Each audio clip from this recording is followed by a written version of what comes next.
All right, welcome back, everybody. Good to see you. Good to have you. Ed Ponsi here, your FX educator, here on behalf of FX Street one more time. And today is, well, it's May the 30th. We're coming to the end of the month here.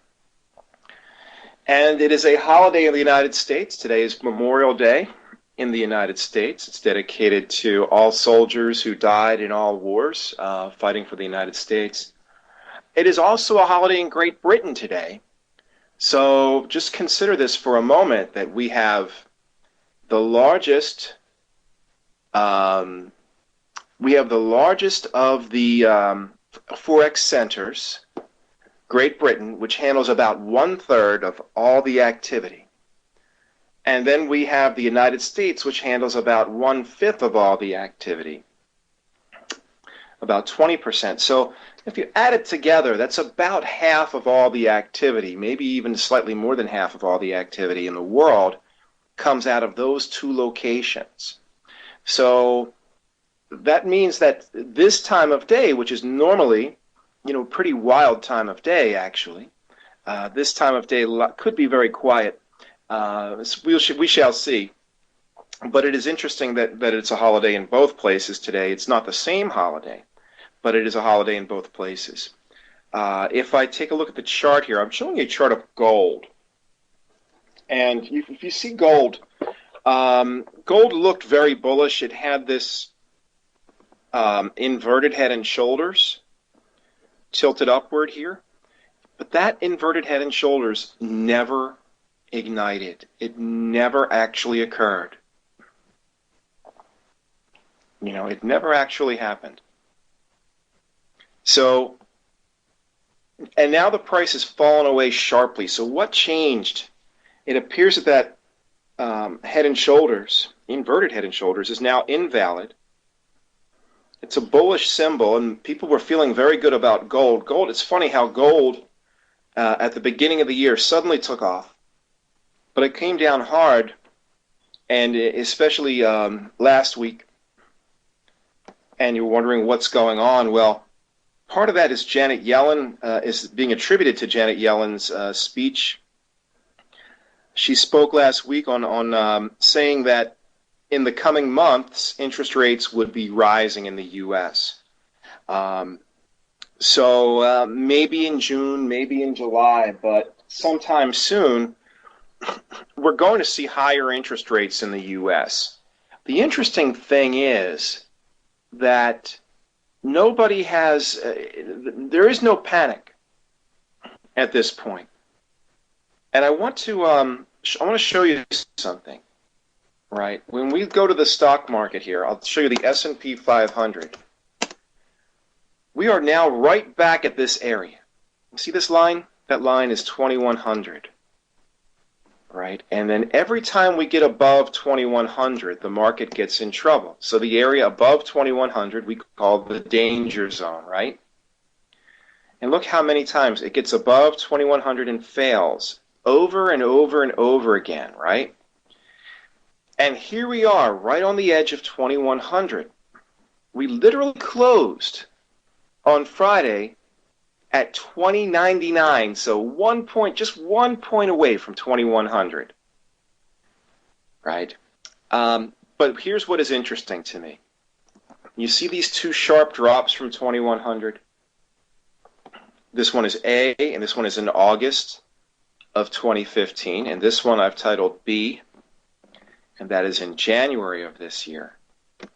Both of these occurred when the Fed began making a lot of noise about raising interest rates.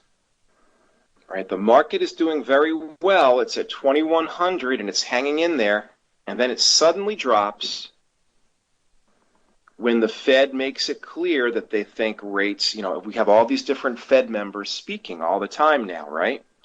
It's endless. And suddenly the Fed makes it clear that they're going to raise rates. The market says we're not ready, and the market plunges. Stocks fall from 2100 to 1850, and they don't make it back up until November. They make it back up to 2100. And it fails to stay above. once and then twice.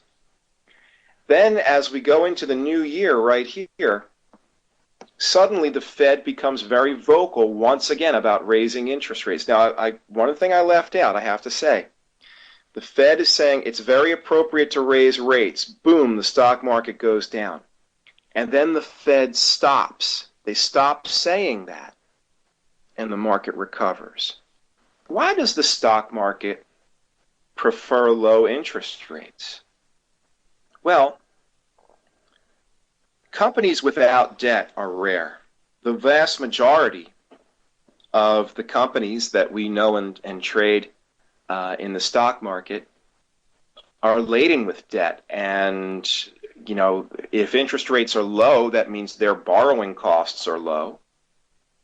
The cost of doing business is lower. If interest rates go up, that's going to hurt profits, right? And it also takes money out of stocks and puts money into bonds, because bonds become more attractive as interest rates rise, right? So bonds have been going up,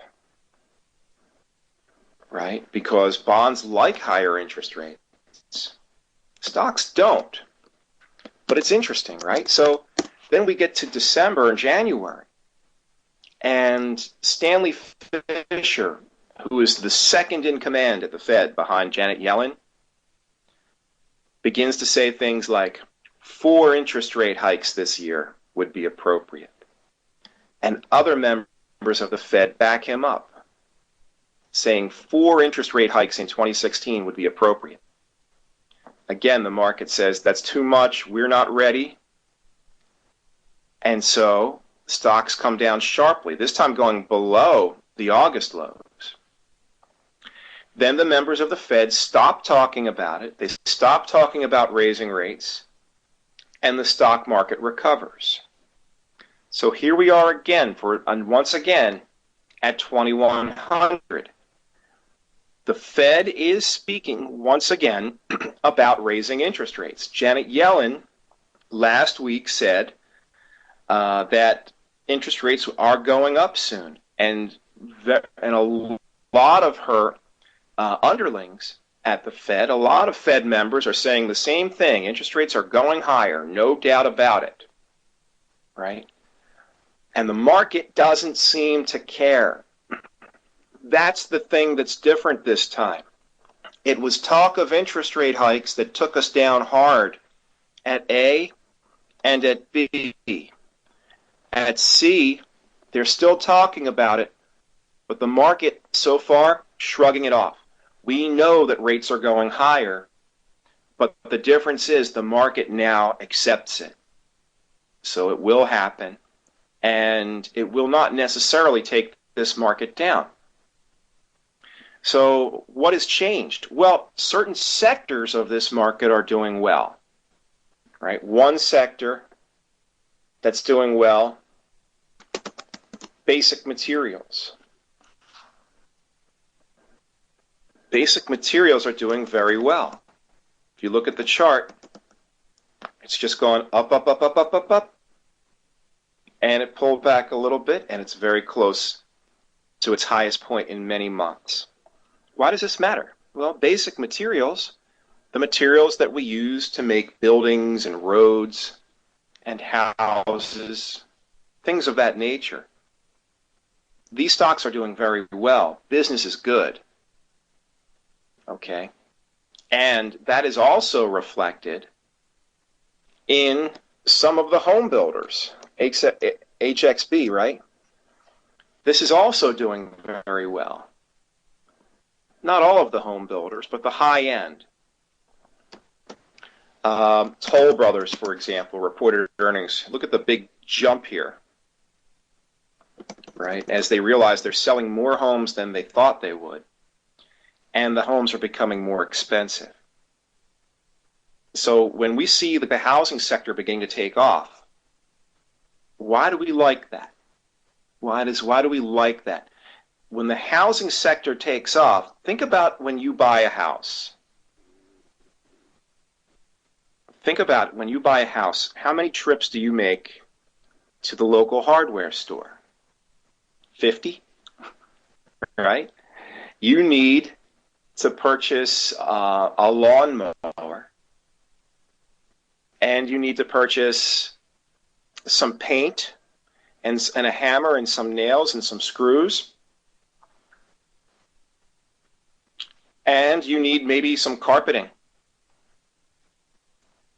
And maybe you need a dishwasher or a washer and dryer. There are so many purchases that are associated with the purchase of a new home. There are many secondary purchases associated with it. And that's why it's so good for the economy to get the housing market moving. The housing market is finally moving in the U.S. It's finally on the move, right? And we saw some really good housing numbers last week. I don't think I can pull them up for you. I might be able to. If I go back to last week.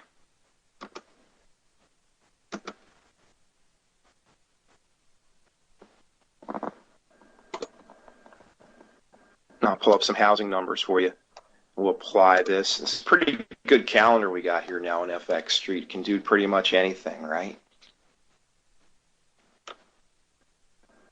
Anyway, just searching back here for the housing stuff. There we go. The new home sales are on fire. In the U.S., up 16.6%. And as we said, the price of the houses is going up too. So finally, now why do you think that is? Why do you think housing is taking off now? I'm pretty heavily involved in real estate. I'm definitely what you would call a real estate investor and entrepreneur. So psychologically, the fact that interest rates are about to go higher is driving sales. You might think that doesn't make any sense. And you might be right. It doesn't make why we've had very, very low interest rates now for years. Why would it suddenly become a factor? Because those rates are going up, and we know the clock is ticking on low interest rates. They are not going to stay low. The clock is ticking. And so people are rushing in to buy properties before those rates go up. This is something that any real estate agent can tell you. This happens every time we get to this part in the cycle in interest rates. Right before interest rates go up, people start buying houses like crazy because they want to beat their fear of missing out on a low interest rate, fear of missing out. Okay, so anyway, that's what's happening, but it's amazing to me that in the market, that the market knows that rates are going up and does not care. So it makes me wonder, will this be the time that we finally break through? If we finally break through, where are we going? Well, 2135 right here is the all-time high. So this long, narrow alleyway is above here. It lies the all-time high. So it could be that markets are getting ready to go to an all-time high. It's possible.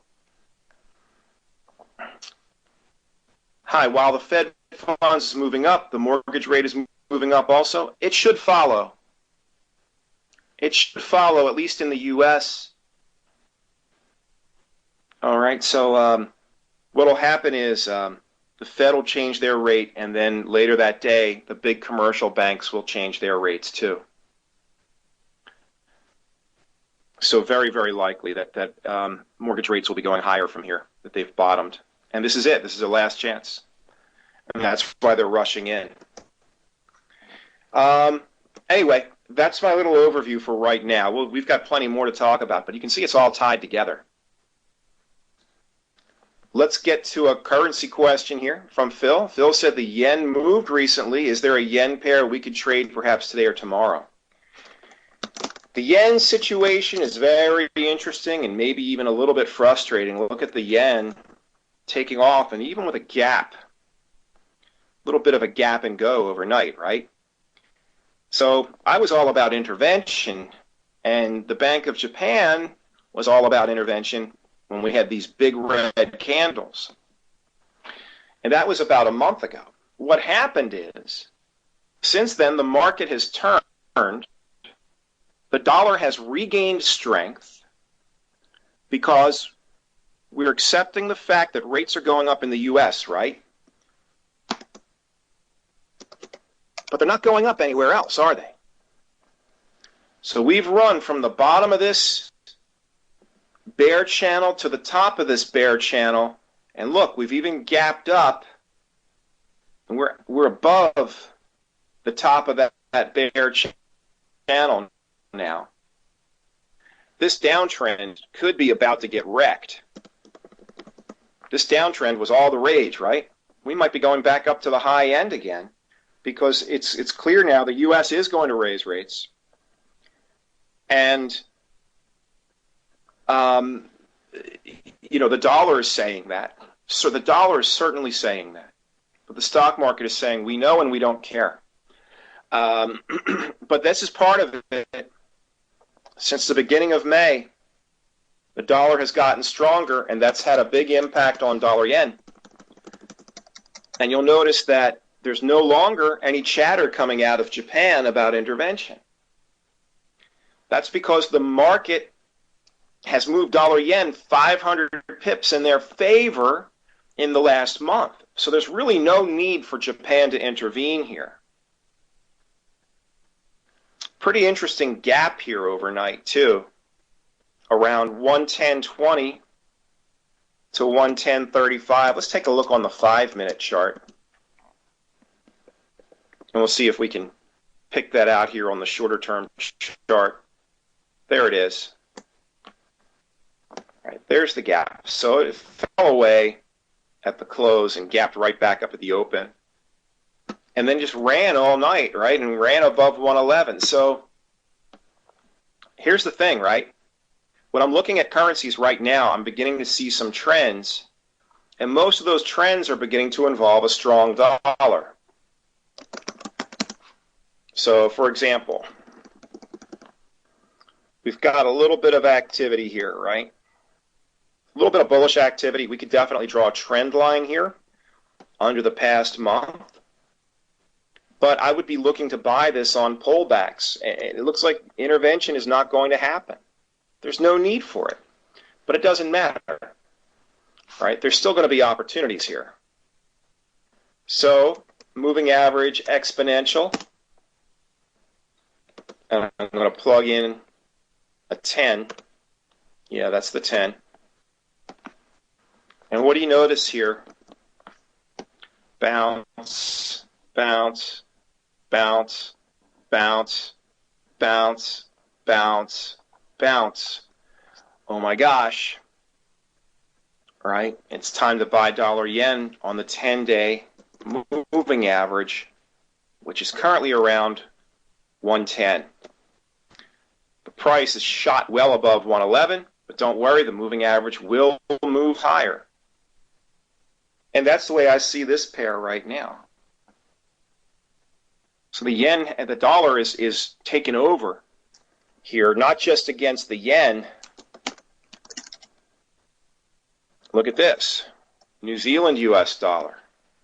Bounce, bounce, bounce, bounce, bounce. Pokes through here. Fair enough. Bounce. Pokes through here. Bounce, bounce, bounce. Right? Lots of bounces off of the 10-day moving average on New Zealand US dollar too. This could be a theme. Right? This could be a theme. Here's the 10-day on the euro. The euro has fallen so fast, it's only gotten up there one time, and it has not gotten back up to the 10-day since. But clearly all the candles are on one side, and it's a trend. Right? And so if this comes up to the 10-day, it might be worth a look. Also, if this comes up to the 10-day, it'll probably create an overbought situation on your shorter time frames. Right? So on your hourly, we talk about selling short when the hourly becomes overbought. That'll probably happen too. If the price races up to that moving average, the hourly probably becomes overbought at the same time. Does that make sense? All right, so anyway, you've got a lot of trending going on. One of the things that's been strong is the pound. And so we're not seeing that trending action so much on the British pound versus the dollar. So the US dollar is strong, the pound is strong, the yen is weak, right? Euro yen, well, euro yen's pretty flat. The pound is stronger than the yen, though. Pound yen is strong. This looks to me like a massive bottoming formation here, by the way. This could be a big double bottom here on pound yen. Could be getting ready to go the other way. Okay. All right. So, yeah, I think there's opportunity in dollar yen to buy dollars and sell yen, even though it's probably not going to be an intervention. And I think you could sell New Zealand against the U.S. dollar. How about Aussie USD? Yeah, look. So weak that it can't even creep up to the 10-day. It's been a little bit flat lately, but so weak that it cannot even make it up to the 10-day. Fantastic, right? Fascinating stuff. All right, so Aussie's weak, New Zealand's weak, Japan is weak. US is strong, Great Britain is strong, Euro's weak, Canada's weak.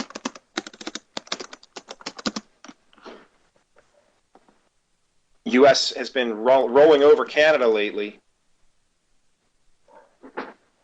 And this is completely based on, in my opinion, that fire in Fort McHenry. I'm going to show you something. I'm going to show you a chart on top. It'll be oil. This is the oil. This is oil on top. You get rid of the moving average. And on the bottom, I'm going to put the Canadian dollar. We're going to use ETFs for both. What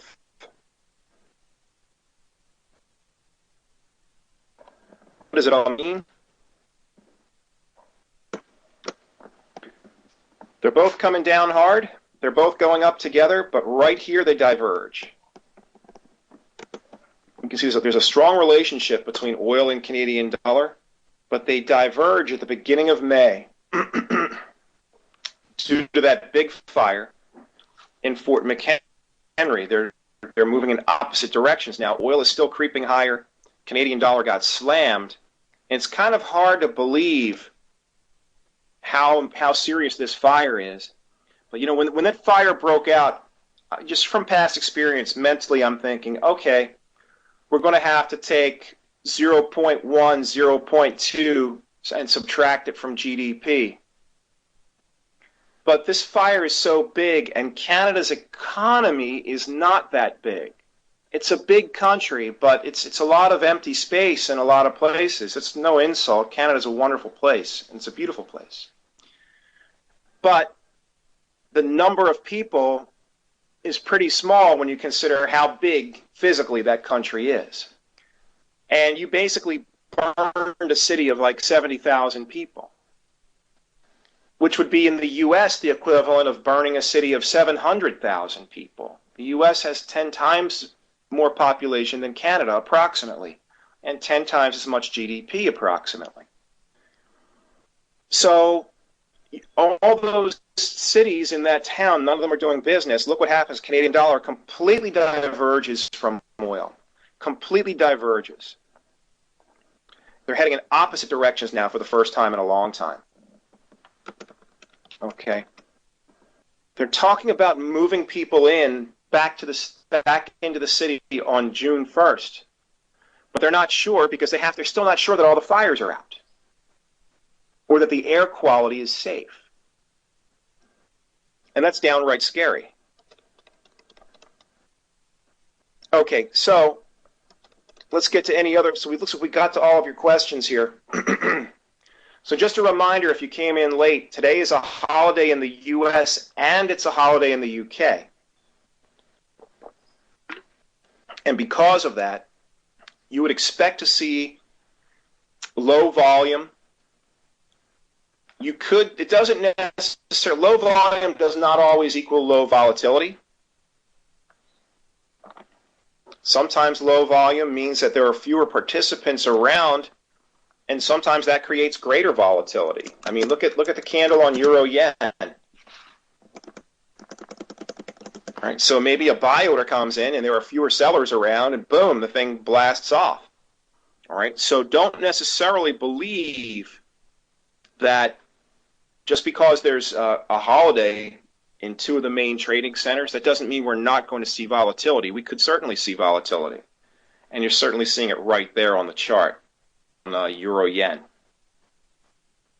So you won't be getting any economic data out of the U.S. today, but there's a ton of data coming out elsewhere. We just had, as we began speaking, we just had some data hit.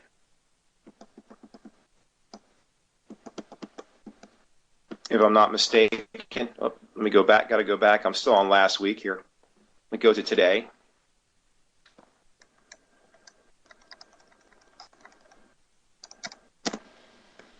So we already had all these things that occurred already. Out of them all, I'm not terribly excited about any of them.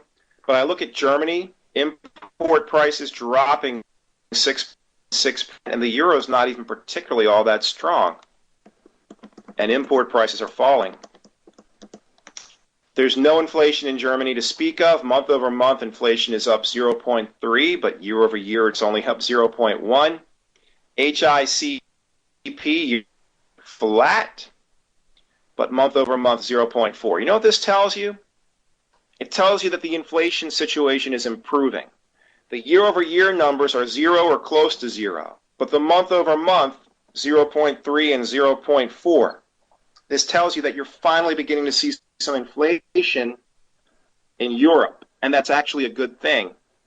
I know it doesn't sound like a good thing, but rising prices, falling prices are considered to be a sign of economic weakness. Think about it. If you had a store and nobody was coming into your store, what would you do to attract customers? You would lower prices. And if prices were falling everywhere, that means everybody's having a tough time. But now we're beginning to see the opposite. We're finally beginning to see prices increasing in Europe, in Germany specifically, and that's a good sign. We're also beginning to see things pop a little bit in the U.S. in terms of inflation, also, just a little bit, Okay, so we'd have to say that's probably a good thing, but we won't be getting any data from the U.S. or from the U.K. today, right? Because it's a spring bank holiday in the U.K. and it's Memorial Day in the U.S. But it's not a holiday in Canada. If you're trading Canadian dollar, we've got three bits of news coming up in just 2 minutes, right? Current account, industrial product price, and raw material price. Those are inflation numbers. Material price is a producer price, right? Why do we care about producer prices? Because if the price goes up for the producer, for the factory, they will pass that on to the consumer. And that's why it matters. After these numbers for Canada, it's going to be pretty quiet, economically speaking. We're going to get a building permits number in New Zealand, and then a whole bunch of stuff coming out of Japan, but that's much, much later on. So really, the data that's coming out in 1 minute is the last data that you need to worry about in terms of any economic indicator surprises. There are no speeches on the docket out of the U.S. today, and that's probably a good thing for a change. Okay, and so we're going to get the Canadian numbers in 1 minute, and that's going to just about do it for now. We'll pull up dollar CAD, we'll put it up on the 1 minute, see if there's any reaction, and we'll see if there's any type of change here. But that's pretty much going to do it for our first session of the day. But be sure to come back in 30 minutes. We'll have our second session. Whoa, there goes the Canadian number. It looks like a big move on the 1 minute chart, but it's just a couple of pips, really. So we'll be back very shortly in just 30 minutes. So come on back and join me then. My name is Ed Ponsi, your FX educator, saying thank you for listening. I'll see you back here in 30 minutes. Thanks again for listening.